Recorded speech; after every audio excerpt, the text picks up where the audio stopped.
So everybody seems to be going action comedy crazy right now, and Day Shift does enough to really stand out from the crowd.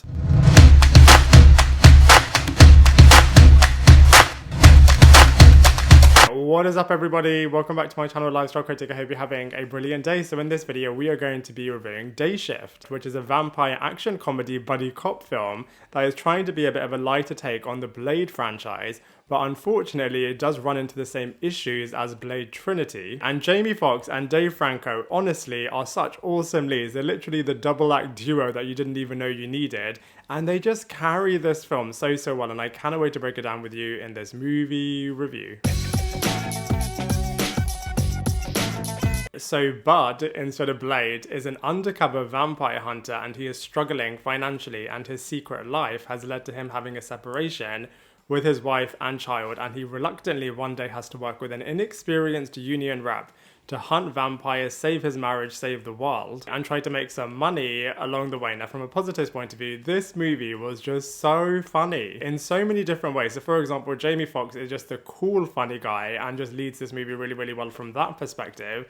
But then Dave Franco just brings a completely different type of energy, which is a bit of slapstick comedy type of humor, and the two of them just balance it out so brilliantly. And there are some wicked action numbers in this movie. For example, the opening sequence in the house where he's killing a lot of older vampires is just absolutely brilliant. And there's so many action sequences across this film. Pretty much every 15 minutes you're going to be in a new one. And then there's some really cool chase sequences. So I just feel like they blend everything together really well. And on that point, it's so multi-genre, which could feel like it's a little bit suffocating, but actually I feel like they balance it really well. So there's a lot of action, a lot of comedy, a lot of buddy cop moments. And on that point, Jamie Foxx and Dave Franco, like I keep saying, just work together so brilliantly. And it also does retain a lot of vampire lure. So if you're a big, massive vampire fan, then it does retain the fundamentals, for example, garlic, silver, and the undead.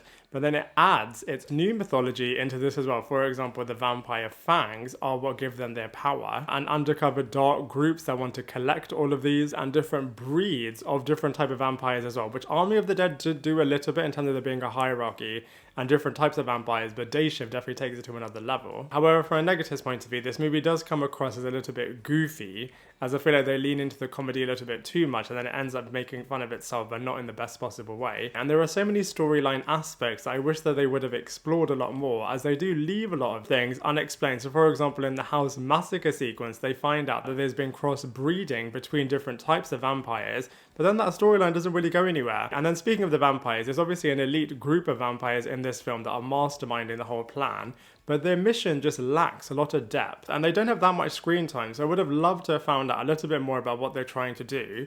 And also, they would have been really cool to have a lot more twists and turns in this movie. I mean, there are a few, but it really could have benefited so much more from all of these things just being expanded upon a lot more. But that being said, if they are trying to just make a bit of an action comedy movie, then from a storyline perspective, they are really successful. So from a cast and characters point of view, they have hired and selected some brilliant actors to play all of their characters so well in this movie. So let's go through them one by one. So first up we have Jamie Foxx, who is playing Bud, not Blade, in this movie. And he is an absolute boss in this film. In all of the action sequences, he just absolutely owns it. He's really wicked to watch when he's just slaughtering all of these vampires. And he just has such presence on screen. But not only that, he's really funny as well, both from a physical comedy point of view as well as his witty one-liners and just his banter between Dave Franco and his character. It is executed really well. Jamie Foxx is easily one of the coolest guys in Hollywood, and he just brings all of that to screen really well. But not only that, this character has got a lot of depth, unlike the vampires, and you really do feel for this character. In some ways you can really relate to him as well, as he's a true struggling father, so he has true motivation for all of the chaos that he's doing in this movie, as he just wants to provide for his family, he wants to reunite his family, and I just feel like all of that is really heartfelt in this movie, and so Jamie Foxx is a brilliant lead in this film. Then we have Dave Franco, who is playing Seth, who is just so funny, but in a completely different way. And I think Dave Franco was just such a good sport in terms of just happily, just totally humiliating himself in this movie. Obviously not himself, obviously his character. But I just feel like Dave Franco just owns it so well. And his banter, like I keep saying, between him and Jamie Foxx's character is just so good. And he's really endearing in a completely different way, as he's so hardworking, he's so by the book. His physical comedy, especially when he just is trying to be really, really cool, but it just isn't working, is just so, so funny. And he's just the complete opposite in fight sequences, as he is just so weak in them. And so always needs to be supported, is always really clumsy in fights as well. So I just feel like he just brings so much natural humor and just throws himself into it quite literally really, really well. Next up, we have Scott Adkins and Steve Howey, who really are the muscles in a lot of the fight sequences. And similarly to Jamie Foxx's Bud character, they totally own it as well in a number of fight sequences. We also have Snoop Dogg in this movie, who is playing Bud's mentor, and his sequences are really, really cool. He's really, really chilled, really, really calm, and is really highly regarded within the Union group. And so is able to get Bud back into the group. And I feel like it was really, really cool, as Jamie Foxx's character at first wants to work the night shift, but is forced to work the day shift. But then you also get to see eventually in this film that he does get to work the night shift. So I just feel like, you know, all of those different references, and also the name of this movie works really, really well. We've also got Karla Souza, who's playing a character called Audrey, and she is the ultra head vampire.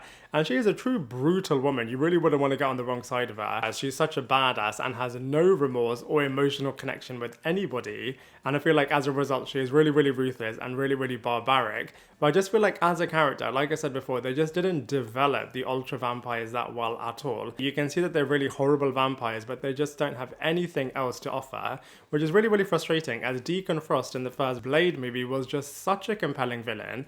And I just wish that they would have developed these evil group of vampires in the same way that they did with Deacon Frost, as he was easily such a brilliant villain, and it therefore just meant so much more when Deacon and Blade eventually had their massive battle at the end of the first Blade movie, whereas this time, when the eventual final battle does take place, it just doesn't have the same energy or something that you've been waiting so long to see. We've also got Natasha Bordizzo, who was a really cool character actually, the neighbor playing the Heather character. Loved the eventual team up with this character and with Dave Franco's character as well, but like with all of them, they just could have added a lot more depth with this character. But you know, she was a really cool potential new love interest, and if they do a sequel, I'd love to see a lot more of this little trio of characters. And then finally we have Meagan Good, who is playing separated wife Jocelyn, and I just didn't really believe their relationship. They didn't have that much chemistry, and Jocelyn was just such a grumpy woman. She was just demanding so much of the Bud character, but I feel like wasn't offering that much either. So I feel like outside of Dave Franco and Jamie Foxx, who were just so brilliant in this movie, all of the other characters just could have been developed so much further. But you know, you are mainly watching this film for Dave Franco and Jamie Foxx, and from that perspective, they are really, really successful from a casting characters point of view.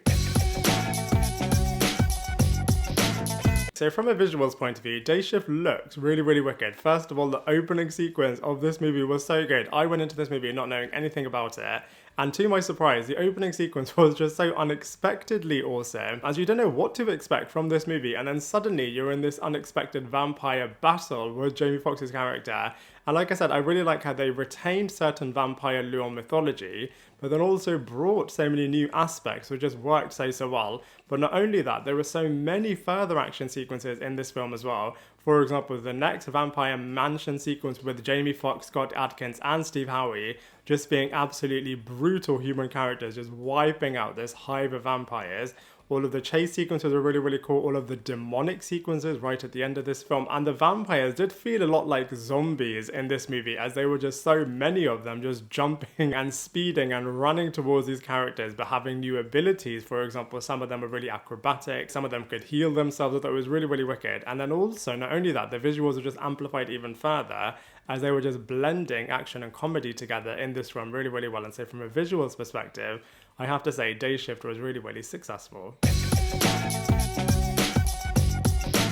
So from a comparisons point of view, like I said right in the beginning of this review, there have been so many action comedy movies released in a very short amount of time. So for example, Nobody, Bullet Train, Man from Toronto, Grey Man, Zombieland, Army of the Dead, and of course we have to talk about Blade, as I feel like Day Shift takes so much inspiration from Blade, but like I keep saying, definitely does do its own thing with it. But you can definitely feel like they have taken Blade as a blueprint for this movie. And if anything, I'm really, really excited now about Mahershala Ali's upcoming Blade movie from the MCU, which I just feel like is going to be so wicked. Even though the Blade trilogy were released so long ago, I feel like Day Shift isn't as good as the first two Blade movies, but is so much better. And if anything, incidentally, is really similar to Blade Trinity in terms of ancient vampires coming back, in terms of vampires turning into the good side, and also making it a lot more comedic as well. And say from a comparisons point of view, like I said, I feel like this movie slots in really well in terms of the latest trend, in terms of massive action comedies having a bit of a resurgence, and also taking a lot of inspiration from Blade as well. So overall, I really enjoyed Day Shift. I feel like Jamie Foxx and Dave Franco just absolutely smashed it in this movie and just led the film so brilliantly together. And like I said, I absolutely love the fact that they did retain a lot of vampire mythology aspects, while still also adding their own new flavour to it as well. This movie was trying to do quite a lot of things in terms of telling a lot of multi-genre led storylines, and in turn I feel like they did weaken certain aspects as they were trying to do a little bit too much. But that being said, I feel like it does hold itself together really well, as there were wicked action sequences, absolutely hilarious comedic sequences too. This movie did go up and down in terms of enjoyment as I was watching it, but you can't deny the fact that you are going to have a really good time with it. And so for all of those reasons, I'm going to give Day Shift a solid 6 out of 10. Now I'd love to hear what you thought of this film, so please let me know in the comment section below. Otherwise, I look forward to seeing you in my next video.